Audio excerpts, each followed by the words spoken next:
Happiness is the desire of every Ghanaian, and indeed every human being. And that is actually the essence of living. And its importance has been acknowledged in our Constitution under the directive principles of state policy. For our young compatriots who are in school, their happiness to derive from attending classes in beautiful classrooms and under beautiful conditions. For adults among us, the joy derives from having well-paying, stable jobs that allow them to afford the basic necessities of life. And for our pensioners, joy comes from having secure pensions that allow them to live comfortably for the rest of their lives. But the joy for all of us, the happiness that we want, extends beyond just basic survival. We need good roads, and we need everything that will make life comfortable. And as I said already, the emphasis on happiness has been established in our Constitution, which requires that government shall ensure that our economy is managed prudently to ensure the delivery of the basic necessities of life to all Ghanaians, to ensure good living standards, and also to ensure the happiness of all. Your Excellency, I believe our country has made significant progress over the years, and we have all lived in great hope of making our nation great until very recently. So, Your Excellency, the hopes of an entire nation rest so much on your shoulders. As I said, we've been making progress until recently, until we came under a brand of democracy that was defined as property-owning democracy.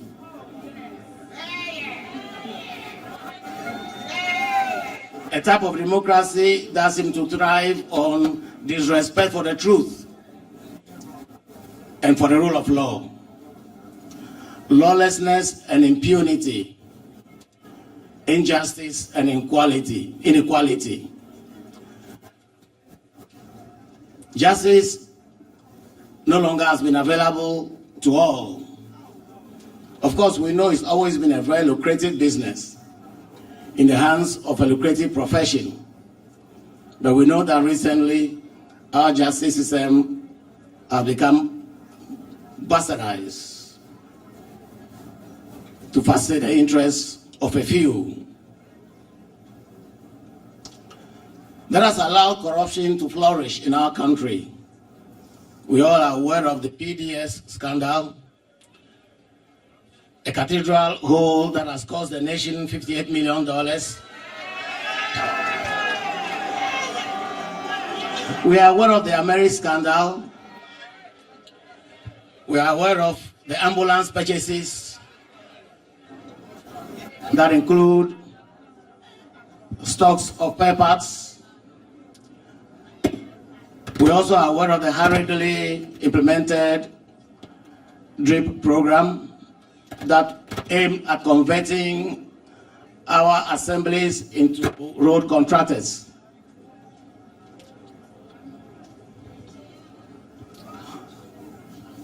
The corruption that we've suffered over the years have been helped by the reckless management of our economy, where we saw what I call predatory policies that were structured to benefit a select few. We have had bad approach to monetary policy management that saw the reckless printing of currency. And we are seeing the Bank of Ghana completing head office building that's supposed to cost almost $300 million US. That could have built more than 20 of the stadium that Goldfields built in Takwa for $13 million. We are trying to compare here one head office building to more than 10,000 capacity size stadiums. That is the extent of recklessness that we have suffered in our country. This was also helped by a bastardization of our institutions. So our democratic institutions could no longer work to protect the interests of the masses of our people. A few have exploited our democracy for their personal gain. They converted it into an enterprise that benefits them. There are people who are consumed by privilege and who will respect every decision only to the extent that it benefits them. So, Your Excellency, contrary to the aspirations of our people, as expressed in our Constitution, our national anthem, and etc., for happiness in an economy that is growing, what we have suffered recently was a collapsed economy that has put our country under severe debt, with our currency depreciating every day, inflation skyrocketing, joblessness became the order that has made life difficult for our young graduates. Your Excellency, our country, we all know, was bankrupt, and that is why we were able to pay our debt.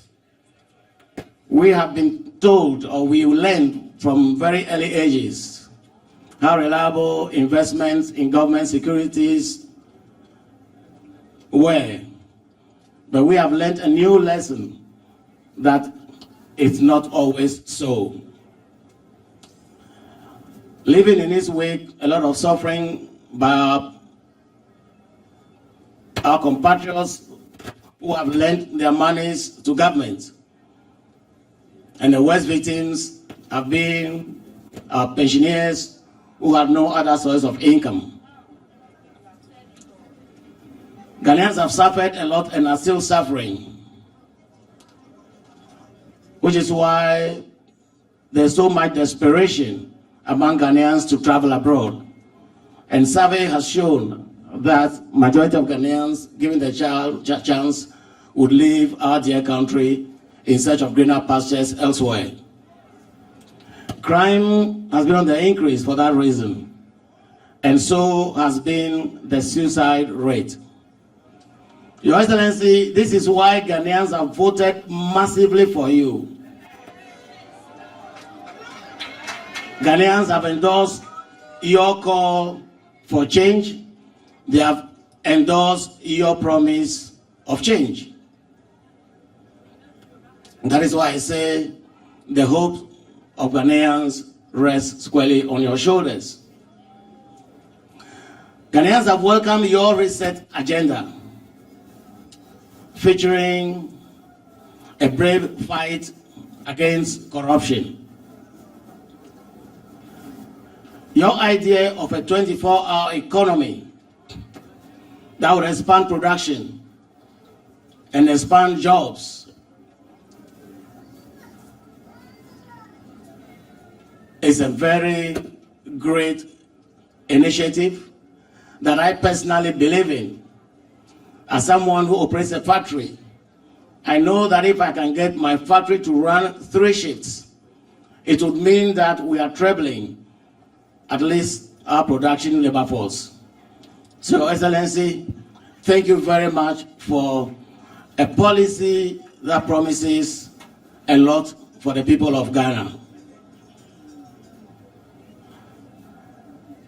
I had a call from a friend yesterday. He called from the United States. He was aware of how anxious we were to see change. And then he asked me, Togbe, how is your new government doing? I was so proud to say, so far, so good.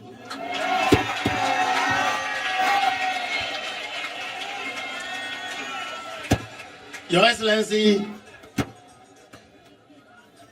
Ghanaians appreciate the fact that you are moving at the speed of light. I'm a very, very ambitious, hardworking person, but I'm so impressed by the number of things you have achieved within this short period. Sometimes your government begins to look like one that has been in place for a very long time. The speed with which you appointed your ministers, well, Ghanaians will say unprecedented.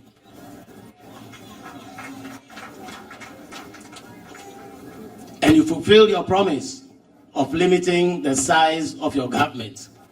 And you are delivering that promise right from the onset.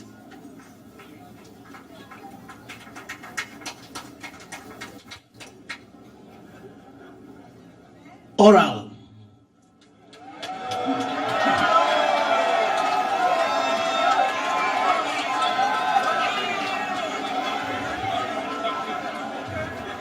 Oral was great news for all of us.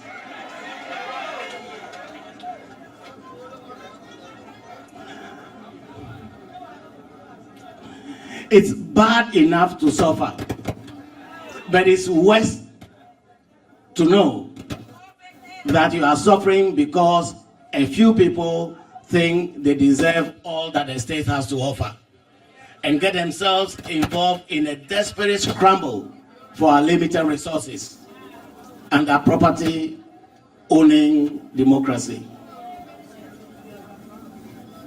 We support all your intentions, all your plans to retrieve everything that was lost. Funds that were stolen, lands that were stolen, buildings and etc. Your Excellency, you have our fullest support. And we are particularly excited by the fact that you desire to make it unattractive for anybody to embark on that road. And that is why you have won your own appointees to look elsewhere if they intend to make money. It's our hope that they will respect this prescription of yours. And indeed, you've actually asked your appointees to declare their assets, and that's also very heartwarming. I'm also impressed about the speed with which you quickly constituted your Constitutional Review Committee. I've always said that our Constitution has outlived its usefulness. It is partly the reason why impunity has thrived, by the reason why people take national assets without any fear of retribution. And it's heartwarming that you are doing this, particularly because we've always said that one bad part of the Constitution is the enormous powers given to the president. That you are willing to look at this is very heartwarming. It demonstrates your absolute commitment to the interests of our country and to the progress and the happiness of our people. I also have enjoyed so much watching you try to restore Ghana's image through your travels, trying to re-establish lost friendships, trying to re-establish Ghana's leadership in African affairs. It's my prayer that the good Lord gives you the strength so you can continue to do all the good things that you plan to do. Just like every other region, we in Volta are anxiously looking forward to the benefits of your leadership. giving us better living standards. Again, we know that there is need all across the country, but it's worth noting a couple of things that we Voltarians are very anxious to see happen.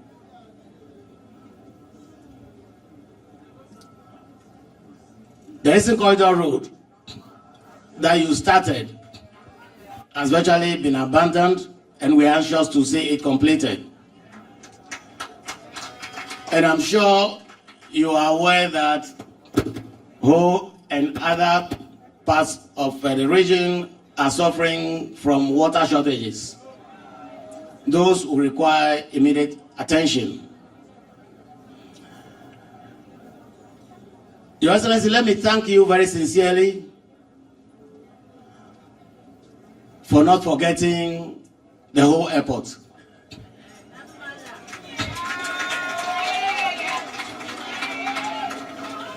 And I want to thank you for instructing the Ghana Airport Company Limited to release the land for those of us who want to build a pilot training school in Ho. Thank you very much for making a point to ensure that this outstanding issue is dealt with very quickly. When I reflect, it hurts that we paid money for land in June 2023 in order to operationalize the whole airport, and we are yet to be allocated the land. Thank you very much for your intervention, Your Excellency.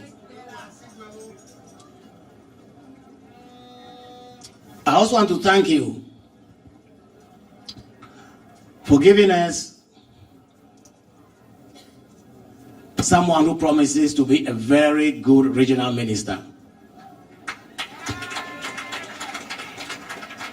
who, even before you gave this mandate, has demonstrated a willingness to work with the people and for the interest of the people.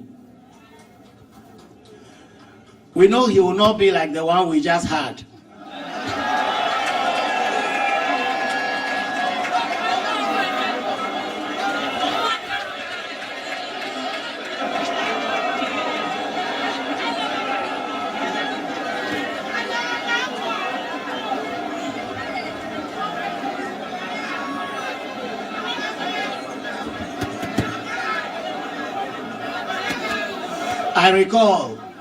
I recall that in 2020, when Volta fell under siege from soldiers that have been sent from Accra, in a run-up to the elections of 2020, we came together, a good number of us from the Volta House of Chiefs, visited the then President Nana Akufo-Addo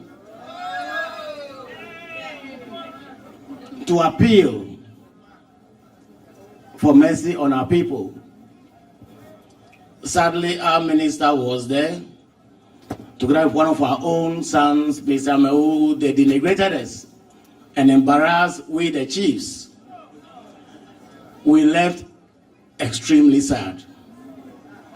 For instance, it was said that I, Togbe, was going around the registration centers, interfering with registration, which was not true. It was said that we, the chiefs, were all NDC and would typically import voters from Togo, hold them for weeks so that they could vote for the NDC. Those were the comments that were made against us right in our presence, and it wasn't a palatable experience at all. So again, I want to thank you. You've given us a minister who I am convinced will work with us for the good of people, for the good of the entire country. We will do our best to support you. In Asogli, for example, we've already started developing a model of our development plan, which we shall be launching very soon. All those hopefully will aid your work you'll be doing. So we shall not sit and put everything on your little shoulders, but we shall also play our part. But of course, you know that very little can be done without government. And we will share our experience with the chiefs across the Volta region, so we can do our widow's might to help your efforts to bring the Volta region up. We shall be looking at other things, at our mini hydro resources in Togbe, in Afede, and etc. But Excellency, the important thing for us today is the fact that you've chosen to start your thank you tour from here. We are very happy and very appreciative. We pledge our full support to you. You can count on us on everything that you want to do to move our country forward. But let me advise all of us, in particular our brothers from the NDC, that the biggest tribute we can pay to the memory of the founding fathers of your party is to hold firmly to the principles of honesty, of probity, of transparency, and of accountability. Thank you very much, and may God bless us